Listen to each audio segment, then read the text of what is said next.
Hi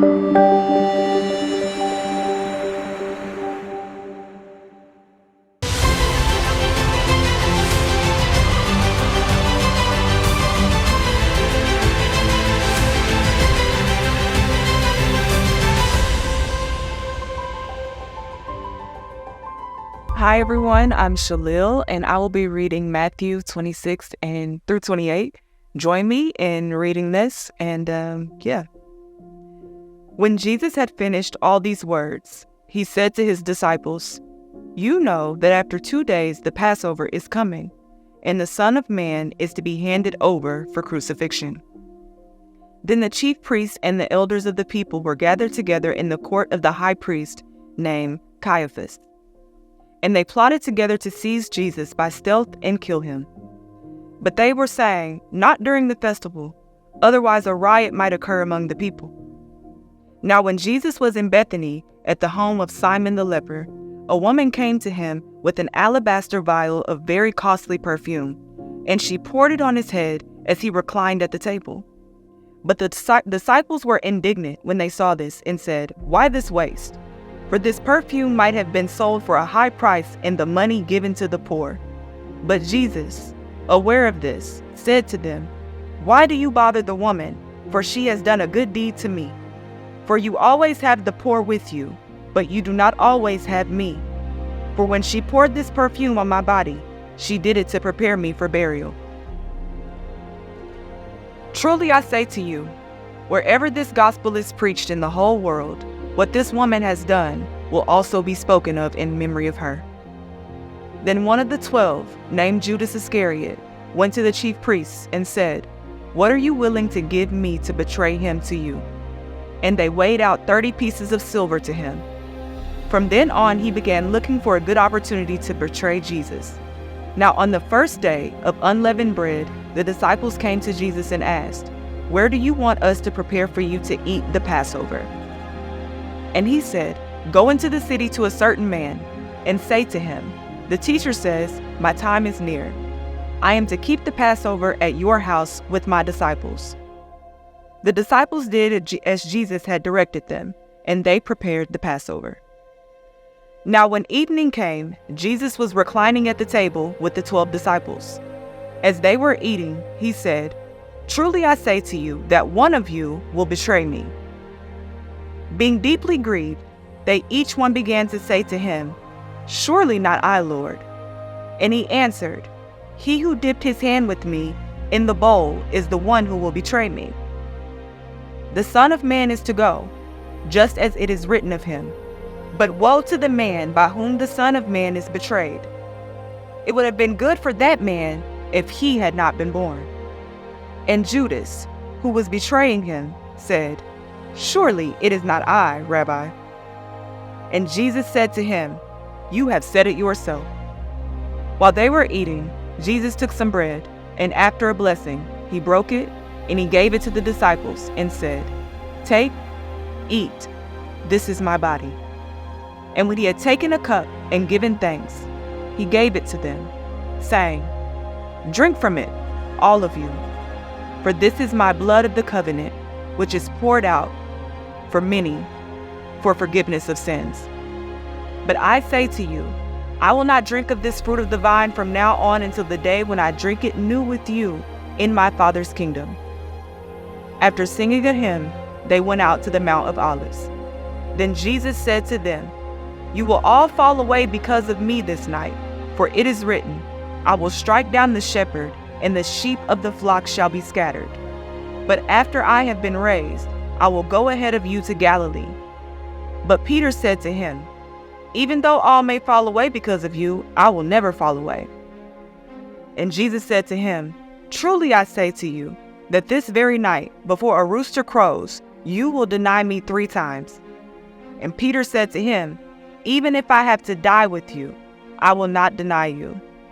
All the disciples said the same thing too. Then Jesus came with them to a place called Gethsemane and said to his disciples, "Sit here while I go over there and pray." And he took with him Peter and the 2 sons of Zebedee and began to be grieved and distressed. Then he said to them, "My soul is deeply grieved to the point of death. Remain here and keep watch with me." And he went a little beyond them and fell on his face and prayed, saying, "My Father, if it is possible, let this cup pass from me. Yet not as I will, but as you will."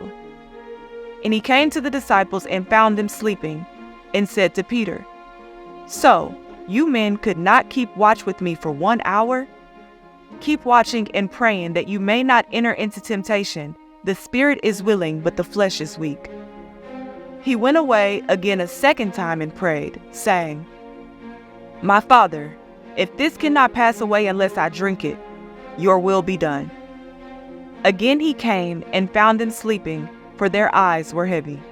And he left them again, and went away and prayed a third time, saying the same thing once more. Then he came to the disciples and said to them, "Are you still sleeping and resting? Behold, the hour is at hand, and the Son of Man is being betrayed into the hands of sinners. Get up, let us be going. Behold, the one who betrays me is at hand." While he was still speaking, behold, Judas, one of the 12, came up accompanied by a large crowd with swords and clubs, who came from the chief priests and the elders of the people.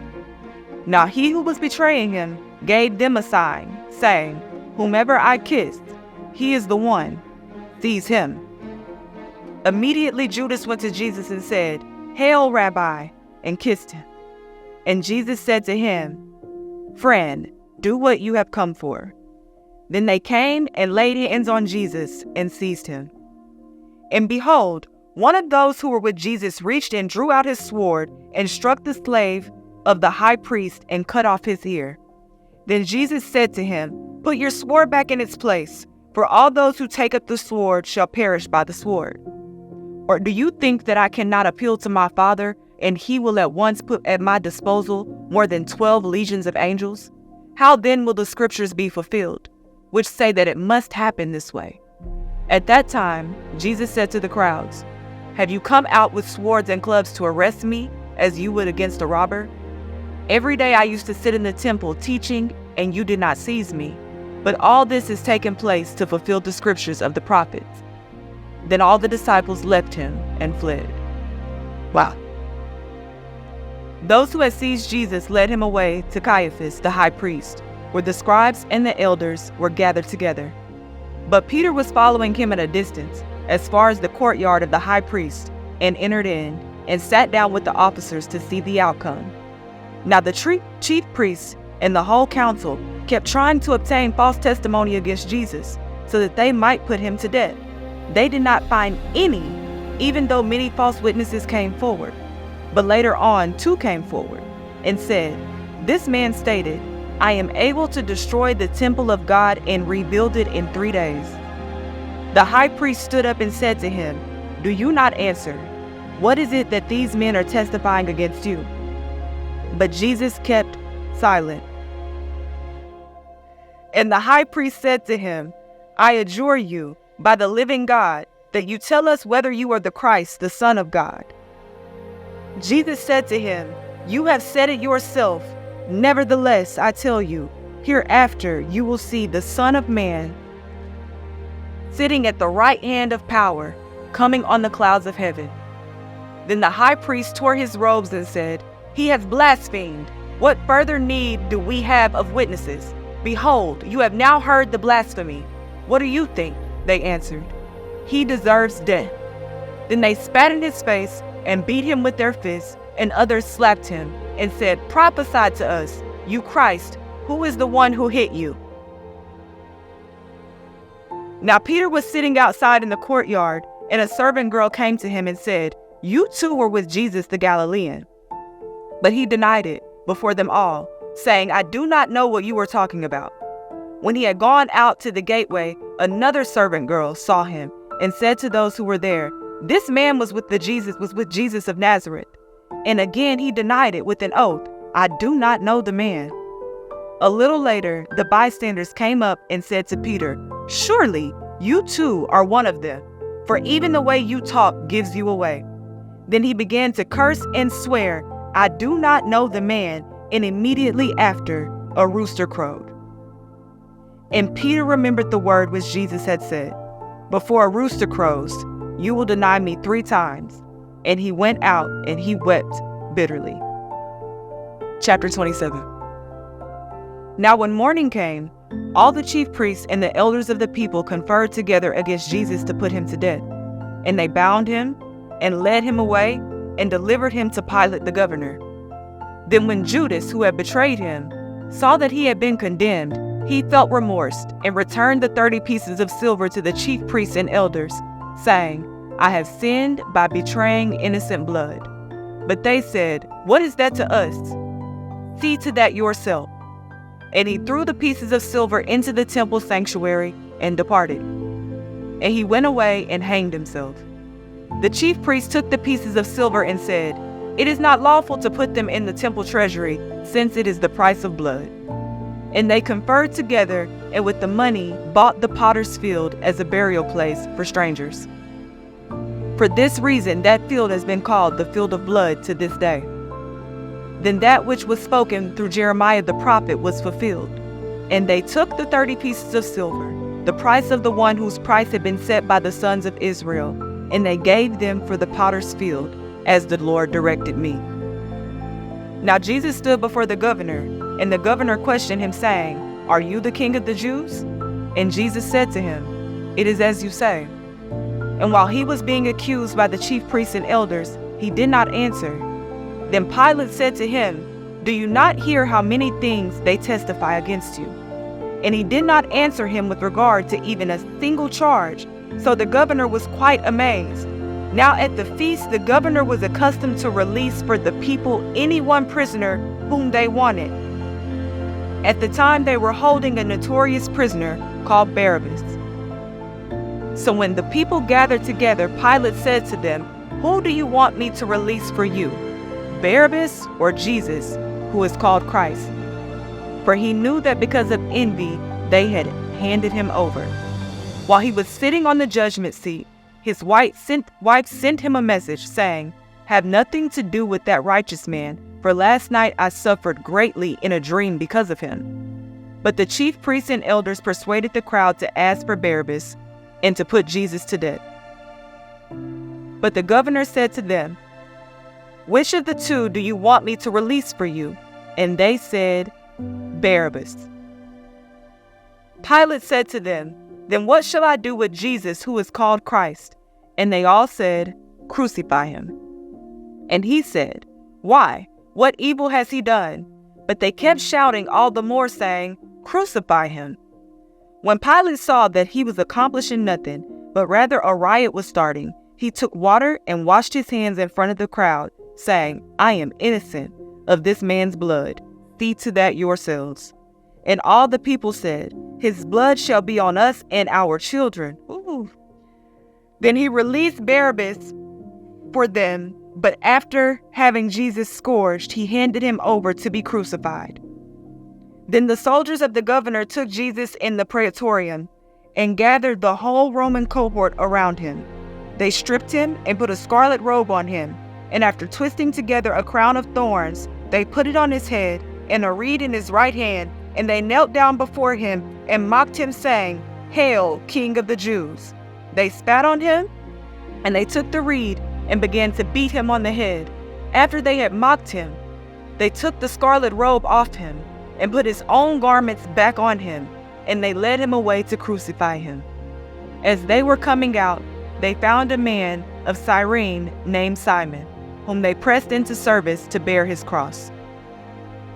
And when they came to a place called Golgotha, which means place of a skull, they gave him wine to drink mixed with gall, and after tasting it, he was unwilling to drink. And when they had crucified him, they divided up his garments among themselves by casting lots. And sitting down, they began to keep watch over him there. And above his head they put up the charge against him, which read, "This is Jesus, the King of the Jews." And at that time 2 robbers were crucified with him, one on the right and one on the left. And those passing by were hurling abuse at him, wagging their heads and saying, "You who are going to destroy the temple and rebuild it in 3 days, save yourself. If you are the Son of God, come down from the cross." In the same way, the chief priests also, along with the scribes and elders, were mocking him and saying, "He saved others. He cannot save himself. He is the King of Israel. Let him come down now from the cross, and we will believe in him. He trusts in God. Let God rescue him now, if he delights in him, for he said, 'I am the Son of God.'" The robbers who had been crucified with him were also insulting him with the same words. Now from the 6th hour, darkness fell upon the land until the 9th hour. About the 9th hour, Jesus cried out with a loud voice, saying, "Eli, Eli, lama sabachthani?"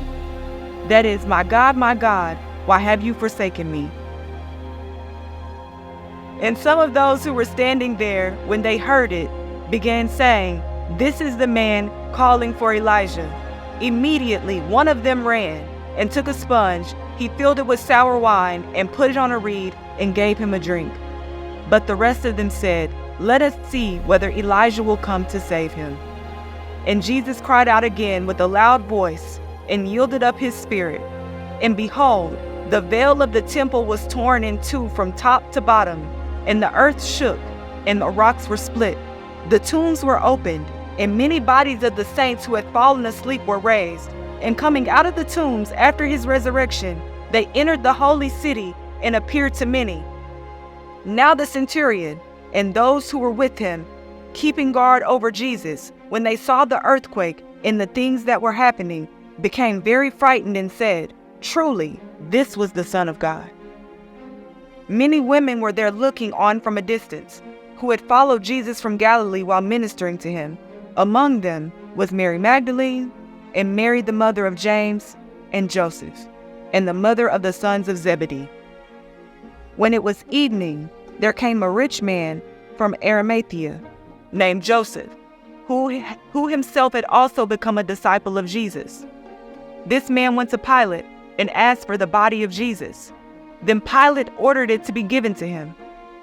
And Joseph took the body and wrapped it in a clean linen cloth and laid it in his own new tomb, which he had hewn out in the rock. And he rolled a large stone against the entrance of the tomb and went away. And Mary Magdalene was there, and the other Mary, sitting opposite the grave. Now on the next day, the day after the preparation, the chief priests and the Pharisees gathered together with Pilate and said, "Sir, we remember that when he was still alive, that deceiver said, 'After 3 days I am to rise again.' Therefore, give orders for the grave to be made secure until the 3rd day. Otherwise his disciples may come and steal him away and say to the people, 'He has risen from the dead,' and the last deception will be worse than the first." Pilate said to them, "You have a guard. Go, make it as secure as you know how." And they went and made the grave secure. Along with the guard, they set a seal on the stone. Chapter 28.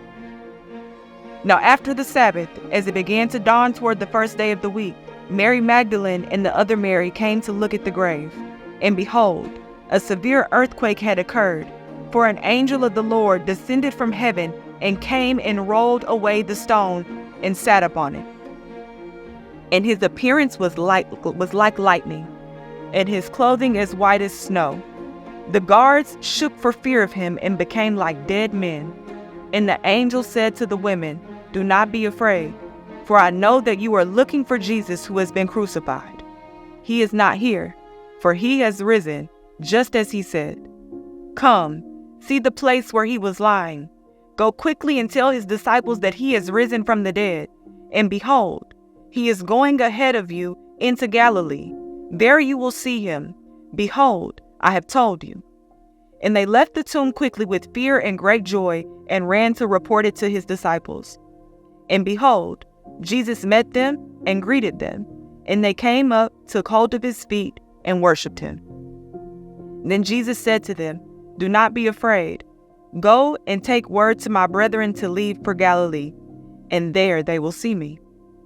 Now while they were on their way, some of the guard came into the city and reported to the chief priests all that had happened. And when they had assembled with the elders and consulted together, they gave a large sum of money to the soldiers, and said, "You are to say, his disciples came by night and stole him away while we were asleep." And if this should come to the governor's ears, we will win him over and keep you out of trouble." And they took the money and did as they had been instructed. And this story was widely spread among the Jews and is to this day. But the 11 disciples proceeded to Galilee, to the mountain which Jesus had designated. When they saw him, they worshipped him, but some were doubtful. And Jesus came up and spoke to them, saying, "All authority has been given to me in heaven and on earth. Go therefore and make disciples of all nations, baptizing them in the name of the Father and the Son and the Holy Spirit, teaching them to observe all that I commanded you. And lo, I am with you always, even to the end of the age." Wow. What a commitment and what a sacrifice. Thank you for joining and listening in on the reading of Matthew 26 through 28 with me. I hope that you have a wonderful evening.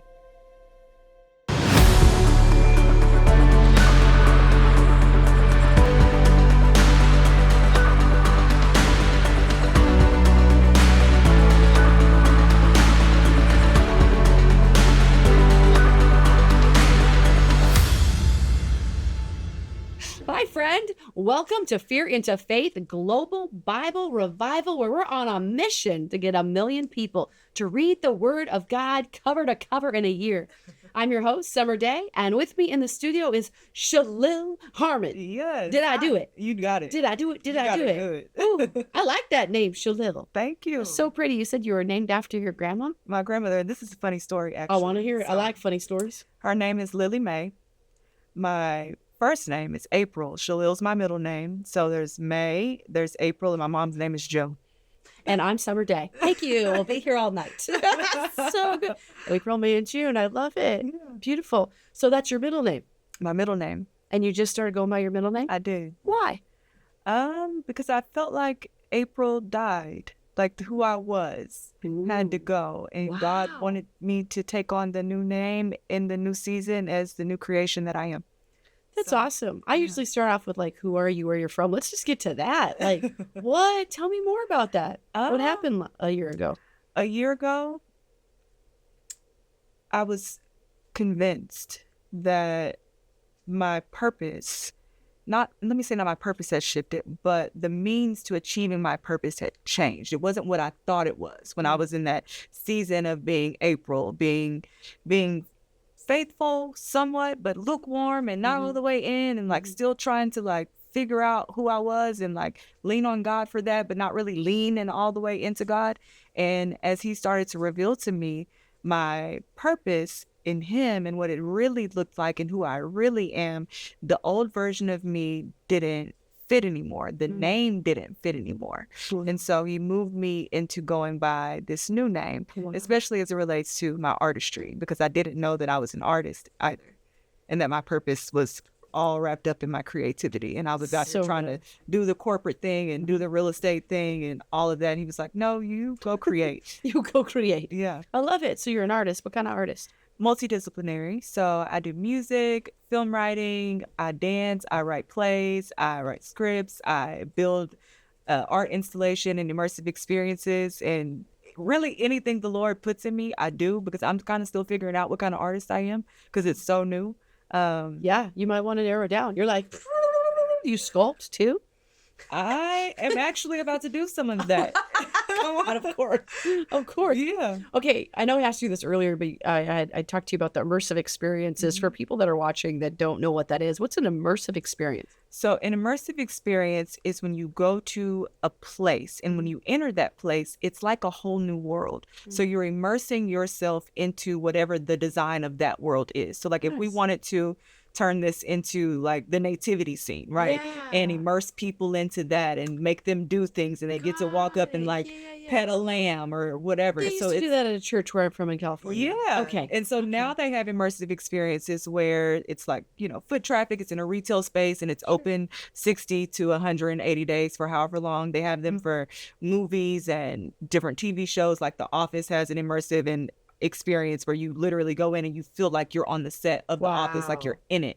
And so it's taking a concept and really bringing people in it to where they feel like they are a part of it. Nice. Yeah. So good. What made you want to start doing that?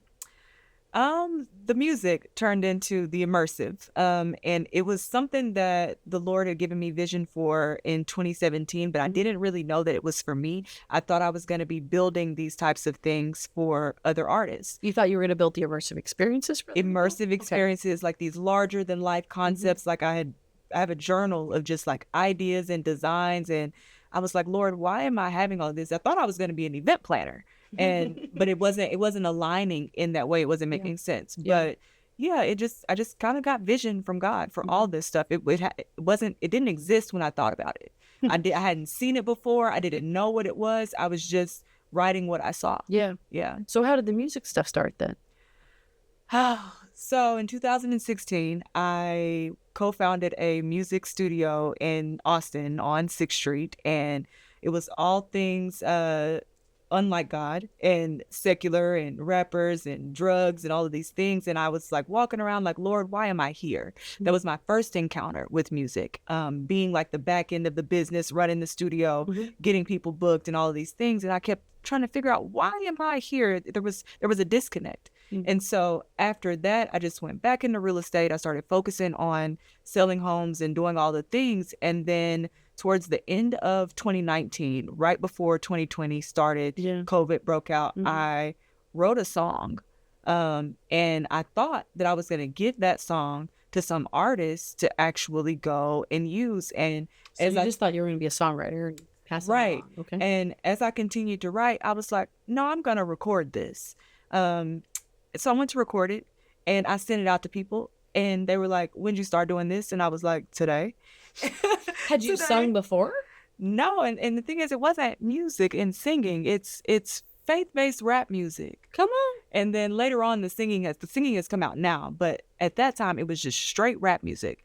And so you were rapping. I was rapping, and that was so you know you got to rap for us, right? I might do something. Come on. Not might. We're ready. Oh, gosh. I want to hear a little bit of your rap. Okay, you want to hear a little bit. I've heard very little Christian rap. So what's your favorite Bible You're going to wow me, whatever. Well, I teach a lot about Proverbs 18:21. Death and life's in the power of the tongue, and those who love it shall eat its fruit. Shall eat its fruit. Okay. You're just going to make something up right now? No, my music has a lot of scripture woven into it. So I wanted to see if you would give me a bar so that I could spit a bar. Well, does that help? Do you need a different one? No. Fear into faith scripture is 2 Timothy 1:7, which is God did not give us a spirit of fear, but of power, love, and a sound mind. No, I don't have that one. I can't think of that one. But I will give you something. I've been reaping. I've been sowing. Harvest now, you know I'm growing. Everything he ever told me came to pass, and now I'm knowing. Staying down, I'm never folding. So my soul, they can't afford it. Few are called, but I'm chosen. I got that. That's as much as I got right now. Yeah. Awesome. I love it. It's so good. Thanks for being put on the spot like that. Amazing. So you had no plans to do any of this, and you suddenly just started rapping. Did you know you could rap?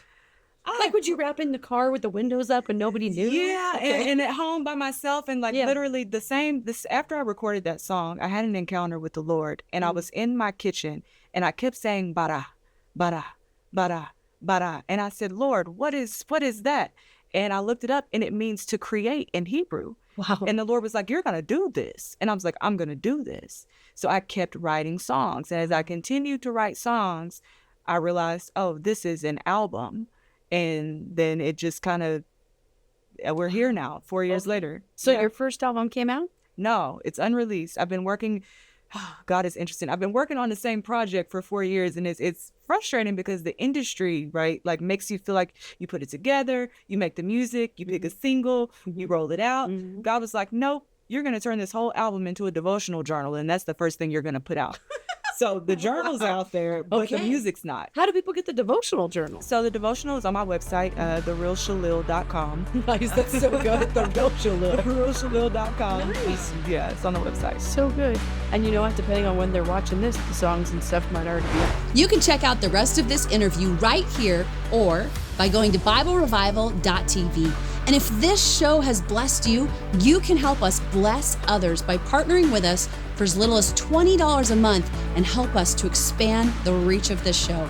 We'd also like to invite you to join our Kingdom Discipleship Program, where you have an opportunity to get on weekly Bible Zoom calls with us and people around the world to deep dive into His Word. And you can check all that out at BibleRevival.tv. I'll see you next time, my friend.